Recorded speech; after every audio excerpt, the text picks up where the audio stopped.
And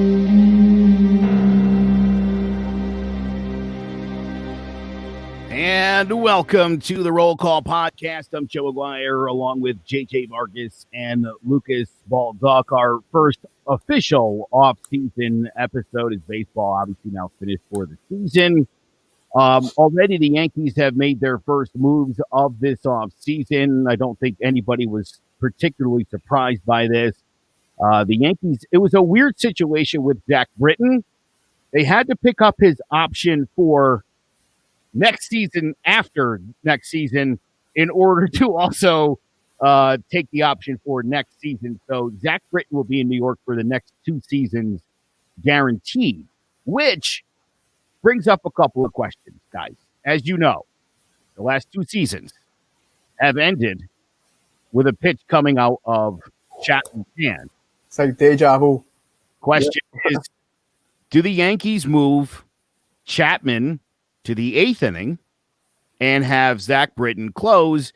And the number one reason why I even think that should be or is a possibility is simply because of the fact Zack Brittons does not allow home runs. Everything he throws is a sinker and it's down.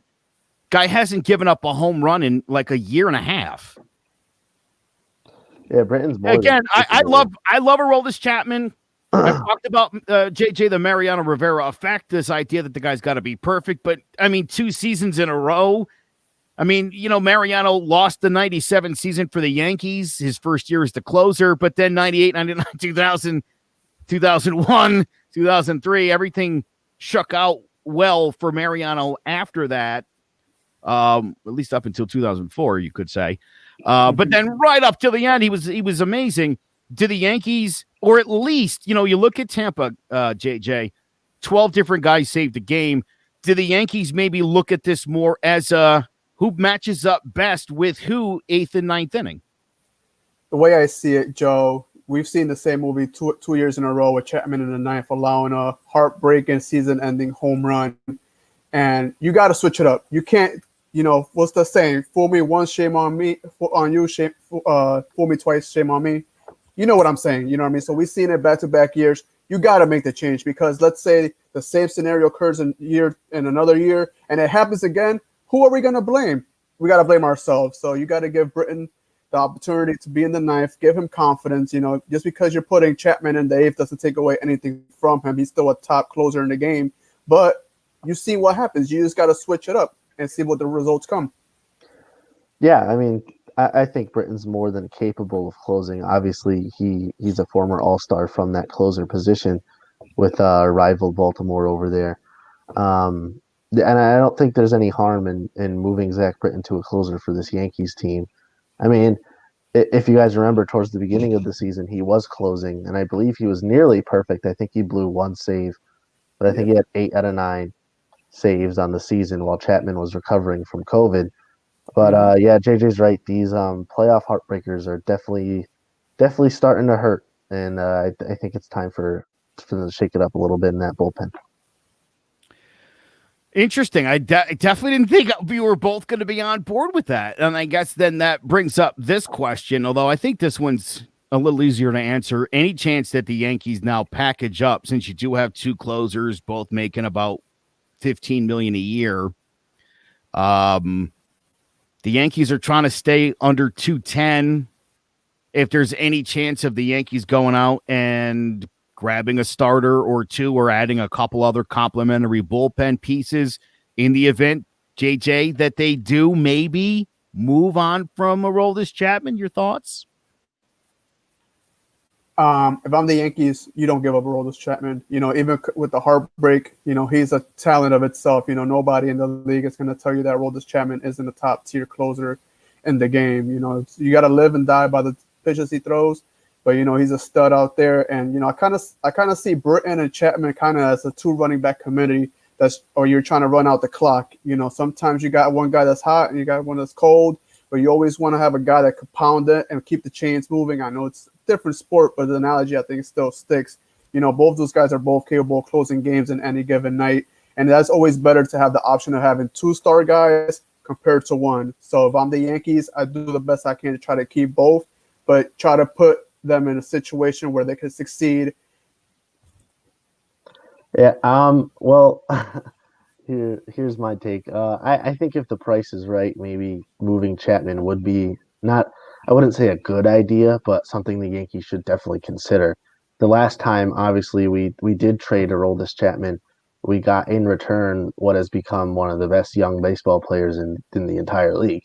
So obviously, he's not up to his worth like he was in 4 years ago when we got Gleyber Torres in that trade. But I still think Chapman could bring in a lot of whether it be like a starter, like Joe said, or maybe just some prospects for the future. I think if the price is right, we definitely should consider moving Chapman. But I mean, I also like him. If Britton's going to close, I like Chapman to be that seventh or eighth inning guy for us because I don't know who else would do it with Canely out for the year, and guys would have to step up at that point. Yeah, I don't like the idea of them moving Chapman. I think, if you do consider, like you said, JJ, and I think the analogy is perfect, the 1-2 running back situation, you're seeing it all around the NFL. I mean, what's better than one stud running back? Two. And Joe, to this point too, and this might just be me as a Yankee fan, but I feel like Aroldis Chapman is must-watch TV.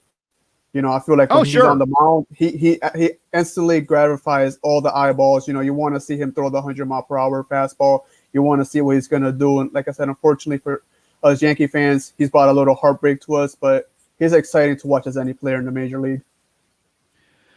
All right. This is the big one. We know he's one of the top 3 MVP candidates this year. They made the announcement this week. Good luck to DJ LeMahieu on that. There's been some talk that maybe Toronto, even though they have a second baseman who's pretty good, might make a run for DJ LeMahieu. The Yankees did extend him a qualifying offer of $18 million. So there would be some draft pick compensation if he left. I don't know how important draft pick compensation is for a team like the Yankees, to be honest. They're not talking about Tampa Bay or one of these other teams that is worried about, getting a pick and really making sure it's the right guy and developing that guy like Tampa does. It's a different situation for the Yankees. So the question is, what do you think are the odds are that the Yankees, number one, he's their top priority, and that they do, in fact, bring back DJ LeMahieu? We'll start with you, JJ.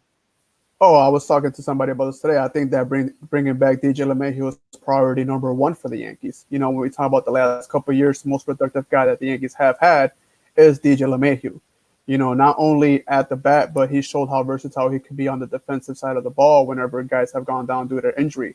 To top that, he's actually been pretty durable himself. The only time he's really missed time is when he got COVID. And that's just something that he unfortunately wasn't able to avoid. He's the first player in MLB history to win the batting title in both the National and the American League. And that in itself has much value. He is the focal point of this offense. I know we got Judge. I know we got Gleyber, Giancarlo.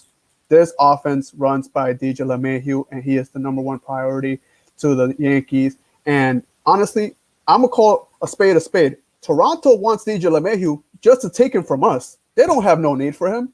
They want to do it to our detriment. Everybody with eyes can see that. Yeah, I'll definitely agree with you there, JJ. I think number one priority for the Yankees is no question for DJ LeMahieu. And Joe, you asked what chances we have or odds the Yankees bring back DJ LeMahieu. I'd like to give that at least an 80%, 85 if I'm being generous, because there is the small chance, DJ would get an offer from a team that is absolutely astronomical, and he would be foolish by some people to turn an offer like that down. But hopefully he would have the value in winning a championship with the New York Yankees.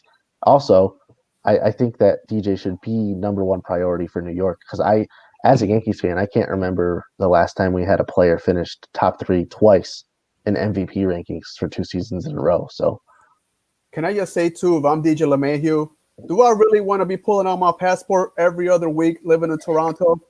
No, you live in New York, in the capital city. I love it. New York media is the best media that there is next to LA. You don't want to go to Toronto. It gets cold. It snows all the time. You're going to get maple syrup on your fingers. You don't want that. Stay in New York where you could get pizza whenever you want at any time of the day. New York is where it is. Lucas, you laugh, but these are legit. These are legit problems in Canada. Yeah, I've seen the syrup on their hands. You're trying to pick up paper, and it's very difficult. it's sticky. Yeah, I'll tell you, I can't imagine the Yankees wouldn't make this guy their number one priority. And I think unless you get like the A-Rod situation where someone outbids you by $80 million, I think that the Yankees would be insane not to throw as much money at this guy as they can afford to bring him back. Mm-hmm. Yep. This guy was solid. I mentioned a couple weeks ago on the show that the 7-year, $155 million contract he signed, according to Fan Value Graph, the contract valued out at $152 million. That's what the Yankees got in exchange for spending $155. We talk about these big free agent contracts, you guys. They rarely ever work out. I know sometimes people argue that Tanaka doesn't pitch long enough in the games. He could be inconsistent. I don't buy it. This guy's as dominant a guy at times as there is. He's as inconsistent to me as most 2 and 3 pitchers are in baseball. I think when the Yankees look back at some of the big starts he made, I understand why they would want him back. I know he's interested in coming back. I know the offer to go back to Japan for an obscene amount of money is out there. Yeah. JJ, do you think the Yankees want to bring back Tanaka, and whether or not they want to, will they? The answer is yes. I feel like they definitely want to bring him back. Not only is he, a Yankee guy in and out, but when you see what the guys they had to let go with Happ. Who's the other starter that I can't think of right now? Paxton. They let walk Paxton. There's a need of necessity there, and the best thing that you could do is bring a guy back that knows the system rather than bringing in a guy that will have to learn everything new off the rip. You definitely don't want that, especially when you're a team that has championship aspirations. We're not a team like the Orioles are, just trying to put things together and try to form something. This team is equipped to go compete every year, and a guy like Tanaka helps your cause greatly. Yeah, I'll agree with JJ there. I definitely think Tanaka should be back for the Yankees next season. I mean, he's a MLB career Yankee. I mean, he hasn't obviously switched up on us yet because his contract just expired, but I think he'll be back. It's one thing to let a guy like Brett Gardner go. He obviously means a lot to the Yankees, but at his age, his impact won't be as great as a guy like Tanaka will. Signing back Tanaka is another top priority for the Yankees, I think. Much more than priority number 3. Right. Much more than it would be for signing a guy like James Paxton, who in a couple of years has kind of just been up, down, up, down, up, down. So I'll go for Tanaka. I want Tanaka back in the Yankee uniform, and I also think he will be. One thing about Tanaka, too, I feel like Tanaka brings a big sense of professionalism when it comes to this team. He's a guy that comes in early, leaves late, a guy that the young guys can look up to. A guy like Garrett Cole could look at his right-hand guy. Like, I got a guy like Tanaka. I feel like not that they're at the same level, but Tanaka definitely does bring a worth that, right. I can look at him like, yeah, I got a good guy next to me. The guy took a freaking Giancarlo line drive off the head and was back in 3 weeks. So that's toughness. I was about to say, if that's not toughness, I don't know what is. True that. That certainly is. All right, so then let's talk realistically. Most likely free agent signings, I think the two of us agree that priority 1 is DJ LeMahieu. Priority 2 is probably bringing back Masahiro Tanaka. If not, who other free agents out there do you realistically think that the Yankees will go after? We've heard a lot of crazy names. Right now, I'd like to stick to the realistic names. JJ, who are you thinking? Who would you like to see? What do you think makes sense? Joe, I'm drawing the biggest blank, and I was reading the article earlier. There's a catcher out there that's in the market. It's not Molina. It's another guy. No, don't go with don't touch him yet. JT Realmuto from the Phillies is the guy who you're talking about. Leave him off for now because I don't want to talk about him yet. We'll end with him. I mean, but you're asking me the question. I feel like that's the only bigger do you legit see the Yankees? Again, we talked about the fact that they're on a budget. Yes. And they need starting pitching. Yeah. Where does a catcher fall into priority here, I guess would be my question. Are you in the camp, and don't make me get angry, are you done with Sanchez? We got no contact Gary, and then you got Higashioka. You need a proven guy at the catcher, and I'm not saying that Gary's not a proven guy, but I don't think he's the guy at the moment. So I think that's a option worth exploring if I'm the Yankees. You got other big names, but I feel like he's the one to me that makes the most sense in this scenario because I know a lot of guys are thinking Lindor, but it's like, this isn't MLB The Show. That's not how it's going to happen. So to me, Realmuto is the most realistic one in a sense of necessity. So I kind of prepared for this question, believe it or not. I kind of have a little bit of a top three here. I think number one priority outside of the team outside of DJ LeMahieu, Tanaka, guys who were on our team last year. So number one, bringing in someone from somewhere else priority should be Trevor Bauer. I mean, he's the likely NL Cy Young pitcher. I mean, the dude has a nonchalant attitude. He's a badass. I think he'd handle New York perfectly. I don't think he'd crumble like other guys, like his former teammate Sonny Gray. But so that's one thing I like. I like Trevor Bauer. The next guy I like, oh, son of a gun, who was it? Never mind. I'll go to my third option and I'll try to come back to my second. If DJ is to sign somewhere else, which I would hope wouldn't happen, I think the Yankees should possibly look at a reunion with Didi Gregorius. I think that, obviously he's a fan favorite. He's got that left-handed stroke that's good for the short porch. He's hit tons of clutch home runs for the Yankees over his time when he came in to replace Derek Jeter. So I think pending DJ LeMahieu doesn't come back, Didi Gregorius is someone I would like to see. And I can't, for the life of me, I cannot remember who my third guy was. So Joe, why don't you go ahead and give your piece? Let me just bolster up your Didi Gregorius point. Just kind of like I said about having like Masahiro Tanaka coming back. I feel like having Didi coming back to a system that he's familiar with is something that will also be beneficial to the Yankees because you bring in a guy, like I said, been there, done that, knows the entrance to the building, knows all the exits, just to show how familiar he is with the Yankee team. That would definitely be a big benefit for the Yankees if they could bring a guy back like that in the event that DJ LeMahieu walks. And I actually did just remember who I was talking about. So if Trevor Bauer doesn't work out, if we can somehow get, I know this, we talked about this a few weeks ago, and he sent a very, very targeted tweet at the Yankees, but I think a guy maybe we should consider is Marcus Stroman. No, hell no. Hell no. The way he was cocky like that, hell no, get him out of here. I don't want him. Don't play with me, Lucas. I don't want him near our team. I don't want him. I want him. I think it's a good choice. Joe? Yeah, I don't. Like I said a couple weeks ago, his approach to getting the Yankees' attention was not on par with Trevor Bauer's. Trevor Bauer had the cryptic text of, looks like the Yankees could use some starting pitching. Stroman was like, the Yankees pitching sucks. Outside of Cole, you never win anything. No, not interested. Look, I'll tell you what I think. Marcus Stroman's not a good enough pitcher to talk like that.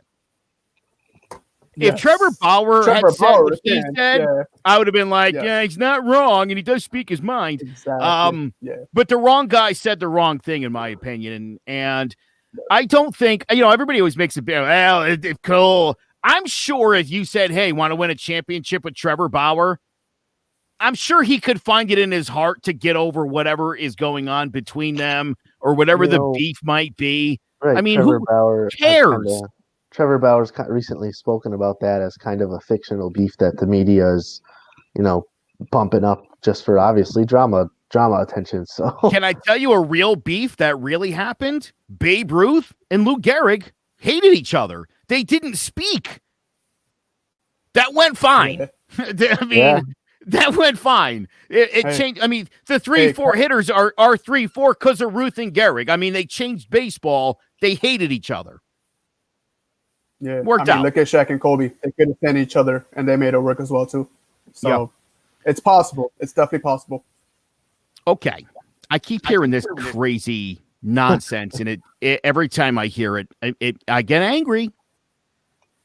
Francisco Lindor is going to be a free agent after next season. He's due to make $1 billion, and Cleveland's been trying to. They put Brad Hand on waivers.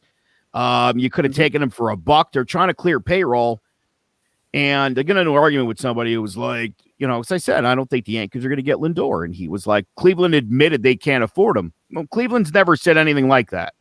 I've never heard a baseball team say they can't afford it. That's not true. And if you're going to build around somebody, right, dude, this is the guy you would build around. Yeah. It looks to me like they're shedding payroll with the thought of, let's try to make this kid an offer to stay. Yeah. They're not going to just hand him over to the Yankees for garbage, because the return I see for Lindor is typically Andujar, who has zero value. I mean, zero value. Luke Voit, the home run king, I don't know. And a guy, by the way, whose batting average this year jumped 22 points. Mm-hmm. So for anybody who doesn't see how good Luke, shut up. Do you even watch baseball? What are you talking about? Why would you move this guy? Yeah. I want my Gold Glove second baseman back for like $20 million a year, but I want to put him at first base. What? I'm sorry. Are you a moron? Yeah. I need a car to get back and forth to my job at the warehouse. I'm not going to buy a Lamborghini, you moron. I think something that people fail to notice is that if you give up Andujar and you give up Luke Voit and anything else, Lindor is a 1-year rental, because he's going to be a free agent, like you mentioned, at the end of the year. So not only would you have to, move heaven and earth to get him, but then you're going to have to try to convince him to re-sign for an extensive amount of time at big money. And you got to remember, Judge has to get paid, Gleyber has to get paid, Sanchez has to get paid. So is Lindor going to jump over all those guys? Absolutely not. That would be a bad look on the Yankees' part. The problem is, I see it, guys. And Lucas, if you want to jump in first, you can. Look, we're still suffering the emotion of a tough postseason loss. Not for nothing. If Francisco Lindor was a better player, maybe Cleveland would have gone a little further this season, is all I'm saying. We talk about Mike Trout in all his splendor. His team wasn't in the postseason. So if Cleveland doesn't make an effort to bring Lindor back, ask yourself why that is. He's certainly a great player. I'm not saying he's not, but if they don't see him as a guy to throw a ton of money at and build around, then there's something wrong with him. And you're right, JJ. How does he jump the line on Gleyber or Judge or Sanchez or anybody? Luke Voit, mind you, is still under club control until 2025. His salary, if they would have played a full season this year, his salary would have been $625,000. He walks away this year with, I think, about $240,000 prorated to lead baseball in home runs. And you want to give him away? Yeah. He's under club control for 4 years. Right. This is what I'm talking about. When people make it's like, that doesn't make any sense. Right. You're going to trade a guy who led the league in home runs for what? A guy who's going to not lead the league in home runs? Yeah. So you can move a Gold Glover to a position he's not. What kind of idiotic management would this be? That would be the. Again, when the question came up a couple years ago to Brian Cashman, why don't you sign Bryce Harper? He could play first base. And Brian Cashman said, he's not a first baseman. Why don't I sign Bryce Harper to be my third pitcher? Because he doesn't pitch. That's why. Right. Also, all these morons that think they're spending $400 million this offseason on the Steinbrenner's money, they lost $300 billion this year. They don't have the money to go out and get JT Realmuto. It's either Bauer or Tanaka or probably nobody that you know. Yeah. The money's not there this year, people. The same team is going to come back next season without Jay Happ and without James Paxton, possibly without Tanaka. Gary Sanchez will be catching in spring training. I would bet you $1 million. That'll be your catcher. It'll be him and Higgy. Higgy might play a little more this year. Yeah. That'll be the difference. Voit will be at first. Hopefully LeMahieu's at second, Glaber at short, Urshela at third. I've seen people want to deal Urshela. Another guy making peanuts on the dollar, playing like a top 3 third baseman at baseball, and you want to trade him? Yeah. What are you talking about? And your outfield is already jam-packed. Yeah. Let's focus where we need help. The bullpen. Another starter. I've heard people make the argument in favor of Higgy. We don't need offense from the catcher position. But yet they want to throw $20 million a year at JT Realmuto, who, by the way, is 32 years old.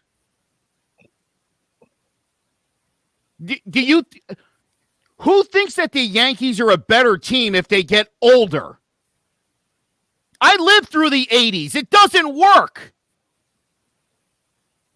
I think the Yankees would be better if they had a catcher that made contact. I'll tell you that much. They have a catcher who's a really good baseball player, and when he's playing right and he gets himself right, is the most dangerous hitter, one of the most dangerous hitters. I didn't say catcher, one of the most dangerous hitters in baseball.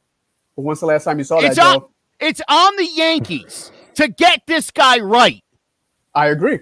It's on the Yankees. Listen, he didn't forget how to play baseball. He didn't forget how to hit. This is a guy who hit .299 in a full season. Followed up hitting .285 in a full season. Don't tell me he can't hit for average. He can. He's still hitting bombs like nobody's business. At a pace, second fastest in Major League history, he outpaced even Aaron Judge. Yeah. 3 out of the last 4 years, he's had to learn how to catch all over again. Don't call him lazy. I'll fight you. I will. Don't tell me the guy's lazy. Tell me he needs work. Tell me he needs work. He does. Tell me it's unacceptable. It is. But don't tell me he's lazy. But it's how much longer is he going to need to put in this work? Is he going to be 30 by the time he gets it right? Are we going to give him that much time? He's got 1 more year. He's just like Aaron Judge. They're both this season. They're both going to be salary arbitration eligible. They'll both get nice little raises, and then the Yankees will have to make a big decision on them the year after. So he's running out of time. Brendan Cuddy, who I think is a great journalist, suggested the Yankees non-tender Gary Sanchez. And to Brendan Cuddy, I see that's the stupidest thing you've ever thought in your life. Yeah, he's an idiot for that one. That's a stupid, stupid, stupid thing to say. And I've heard people say it since you said it. It's never going to happen. I mean, that's one of the stupidest things I've ever heard. We're all mad at him. No one likes the way he's playing. No. But you're seriously, if you went out to your Lamborghini and it didn't start, JJ, you wouldn't set it on fire. You take it to a mechanic and say, why isn't this thing working? Let's fix it. See, the difference is that I don't see Gary Sanchez as a Lamborghini. To me, he's more like a Ford F-150, which is a good car. You know, it can definitely get you where you got to go with some power for sure. You know, Lamborghini is a finesse thing. That's a Francisco Lindor. But now, to your point, though, you know, I think that the only thing that Gary has against him is just the fact that he's playing alongside all these other young, great guys that also have to get paid. If Gary Sanchez was in another team with a different position, he would have already gotten paid because he's that good when he's on. It's just because he's in the Yankees in a situation where you got to pay a lot of young cars. He finds himself in this position and I feel because of that, he might be pressing a little more than he has to. On top of the fact, like you said, he's had to change his catching style several times, which is hard. You have to adjust several times. You're not going to get it right the first year. Give the guy a consistency for a couple of years, and you'll see how great he can actually be. JJ, if this was Sanchez's walk year, I'd probably say let him walk. But only because of the guys that are alongside him. Sure. If he was going to be a free agent, would I sign him right now to a 10-year, No, that's stupid. A How about four-year, $80 million deal. The answer would be no, and I'm sure somebody would do it. And Somebody if would, I was though. if I was the GM of the Yankees, it wouldn't be me. But it's not his walk year. No. He's got another year to prove it. Yeah. And for some reason, much like Giants fans and Daniel Jones, people don't want to recognize that the skill set's there and the results aren't. And that it seems like it's a fixable situation. And so, really is. again, rather than throw $20 million at a 32-year-old catcher, I'd rather fix Gary Sanchez. I mean, assume Gary Sanchez's big money raise probably not going to be as big as JT Realmuto's is right now because of the way he's played. That's almost to your benefit if you're the Yankees. To try to extend this guy now, if you can get him right into next season, would be to your advantage. Right. He's not getting the big money you would have had to give him. You're going to have to give him a contract still, but it won't be a monster contract. It's not going to break any records from the way he's been playing. But again, I'm done. I'm done. I'm done. Do whatever you want. My final question, I sprung this one on you. That would have been the last question, but I guess here it is, because I've seen suggestions that the Yankees need to blow it up. just like 2 years ago after they won 100 games and then didn't win the World Series, blow it up. And what did they do? Come back and win another 100 games. Do you think the Yankees will look drastically different next season? As in multiple new starters on offense, multiple new starters in the rotation? JJ? No, absolutely not. I think that you could get a very similar version of this team in the upcoming season, for the very reason of if it's not broken, why fix it?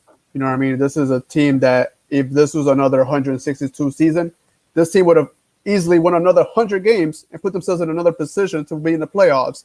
And that right there, you could ask any of these bottom-feeding teams that would trade heaven and earth to be in the position that the Yankees are in right now. So, no, I don't think that this team would look drastically different because they don't have the need to be drastically different. All they have to do is keep their core intact. You got Cole. You got your young studs. All you need is a little piece here and there, and you don't really need a big fish to make this team go over the rhetorical hump, because this team is right there. They're in the cusp.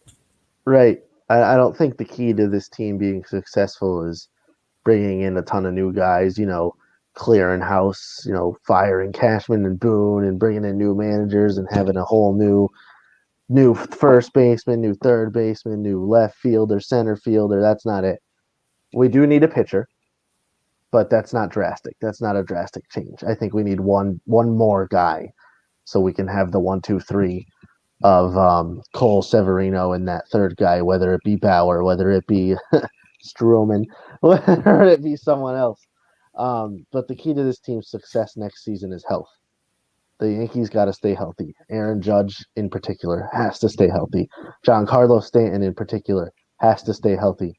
I mean, I don't know when Severino's slated to be come back, but he has to stay healthy as well. So I think the key to this team winning obviously over 100 games and winning at the World Series and going and making a deep postseason run is health. Something that I do think that drastically actually needs to be changed is some of this training staff, because I've never seen a team get hurt like this Yankees team has been getting hurt the last couple of years. I don't get it. There must be somebody breaking kneecaps down in secret or something, because I've never seen a team get so hurt. It's honestly a mystery to me, because this team is so great. And every season we're like, oh, this guy's gone for 10 days. Then this guy's gone for 10 days. And it's a mystery to me. So I think if the team needs to change anything, it's certain training staffs. Yeah, I think you guys both hit it on the head. And let me make one more point, Joe, for the idiots out there. Sports is not a video game. You just can't make these moves. There are certain things that have to happen for certain moves to be made. This isn't, oh, I'm going to press X and start, and the moves will be. No. These are human beings and lives and negotiations that happen behind closed doors that have to come to certain agreements. It's not a video game. This is real life, people. Right. Perfectly stated. That's you got something else, Lucas? You want to? No, I was just agreeing with JJ. I think. Yeah, me too. Again, I put this question up there simply because I've seen it asked in a million Yankees threads. whether this team needs to look drastically different next season. And again, I understand people are upset they didn't win the World Series. It sucks. We're all mad. And I'll tell you what, Jay Happ and Gary Sanchez and Gleyber Torres, they all feel the same way. Yep. I'm sure Chapman feels like crap right now. Yeah. But this is a good baseball team. And they can compete with anybody. This isn't a fifth-place team. Right. The other teams are really good too.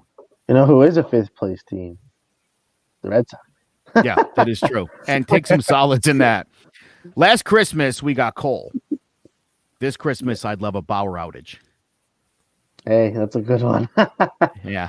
Feel free to use that. To me, I think if the Yankees make one move this offseason and it's Trevor Bauer and they bring everybody back, I feel like they could win a World Series. That's a just solid offseason. That's an A+ offseason for me. That's how I see it going down. And DJ, Tanaka, Bauer. Yeah. It's a wrap. That's it. That's all you need. Bring these boys back. Let's bang again. Give me one more starter. Give me Severino in the second half next year. Yeah, I'll win your World Series. I think, Joe, you have plenty of teams around the MLB that wish that they could win 100 games consecutively, season in, season out. That's something that the Yankees have, and it's not something that comes easy. I think that people see the Yankees have the success and think that it's just a given. No, it takes not only talent, but it takes the right core group of guys to make it happen. Yeah. I mean, again, at the end of the day, I think it's so easy for people to be like, oh, why don't we just do this? I mean, do you not think Brian Cashman is like looking at the finances to see if he can go out and get all the best players in baseball? Of course. Of course, if someone's available, he's going to look into it. If it fits in the plans. And again, look, this isn't like, they're not looking at each guy individually. You got, like you said, JJ, everybody's got to get paid at some point. And as I said last week, there's so much money already tied up just in Chapman, Britton, Cole, and Stanton. Just those four guys. And you could even throw Hicks in as the fifth guy. You're at $100 million right there. Yeah. So things have to really, you're not just looking at this year and at each guy. You're looking at the future and what your payroll is going to be like and what you can afford. And you also have to say to Mr. Steinbrenner, can I spend your money on this? Is that cool? Because he has to be cool with that too. And again, they lost so much money. They missed out on so much revenue this year. Yeah. I think people are going to be disappointed if they think like some big makeover is coming. And again, I think if you think a big makeover is coming, I don't think you're really watching this team. I think you're reacting emotionally to what you saw. You need a couple more weeks to cool off, people. That's a good baseball team. They came up short, and it sucks, but they got the right guys. Yeah, just on a personal level, I think my man Gio got snubbed for a Gold Glove this year. I really do. I agree with that 100%. And I'll also say to anybody who asked how Frazier could have been nominated, again, get your head out of your 2019. He was great in the outfield all season. What are people talking about? Yeah, I was actually one of those guys too. I thought he was good. I thought he had moments of really good, but I never thought he had Gold Glove capability this year. Maybe next year, I think with a bigger sample size, I think he can make a better case. I just don't think the sample size this year was big enough for him to make. But this is how spoiled we are as fans. That literally the baseball writers of America were like, God, guys, Frazier's a really good outfielder. We're like, oh, he sucks. He missed a ball in Boston and in Houston. He sucks. I mean, again, this is another one of those situations like with Gary Sanchez where I'm like, why are we so spoiled? We think his defense is terrible, and the rest of baseball is like, no, he's one of the top three guys at that position defensively. Yeah. Well, you know what? The Gardy party has come to an end, so the Clint Frazier experiment is going to begin in the outfield. And, if I'm a Yankee fan, I'm very excited about that because his time has come, and it feels like it's officially his moment in the outfield with him next to Aaron Judge. And I think that is poised to have great success out there. Yeah. I mean, Frazier's real quick, too, Lucas, I mean, to his credit, seriously, the way he was treated by the fans and the team, for him to come back and be mature and play like that, I mean, I know you like him. Am I right? I mean, what a great – you question his defense and his maturity. And he was like, check, and check. Here's me in the Gold Glove, and here's me coming up and saying, no, I get it. I'm a team guy. I understand they had to do what they had to do. Everything we were concerned about, he answered the bell on. Exactly. Right. Yep. But you know what, Joe? The one thing that will concern me with Clint Frazier in the future is that, let's just say best case scenario, he shines like we want him to, becomes a stud, possible all-star caliber player. That's going to be another young guy that we're going to have to sign. Where does that put the Yankees? So dilemmas. Yeah. I mean, I feel like that's one of those, that's a really bad problem to have, right? I have to pay another guy a ton of money. Yeah.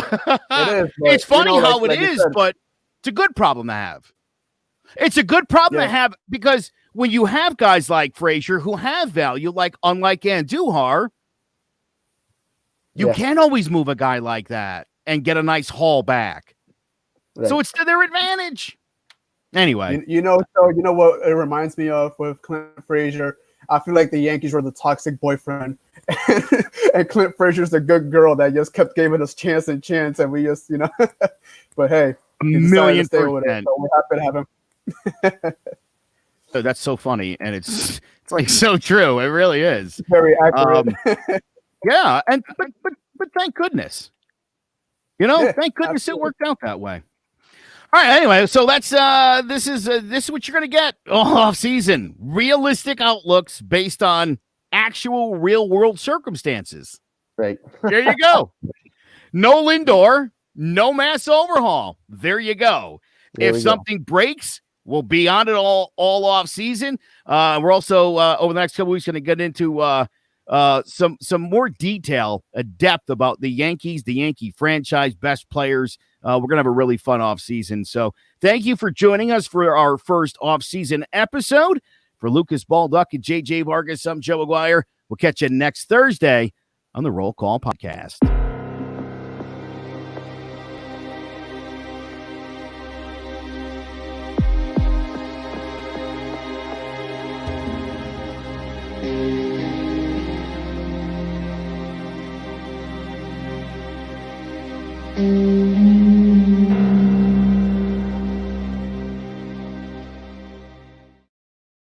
Can I get a roll call? Let's get it on. Hit the field, let's play ball. Go home, we stand tall. Oh yeah, we back. Oh yeah, we back. 2020 division, Yanks back on the train track. Had to let the chances go, but we welcome in Garrett Cole. Judge back with the guy, we're bringing Giancarlo up on these corners. Look at the information they gonna came back awesome. Boy in the shelter, they on the corners with Torres and LeManuel. Sanchez don't play too. Severino in rotation, Paxton throwing K's too. Fully loaded, we got the airlies wide open. One game at a time, we stay focused. Bronx Bombers on a mission. World Series chasing, taking the division. No time for wasting. Again, first placing.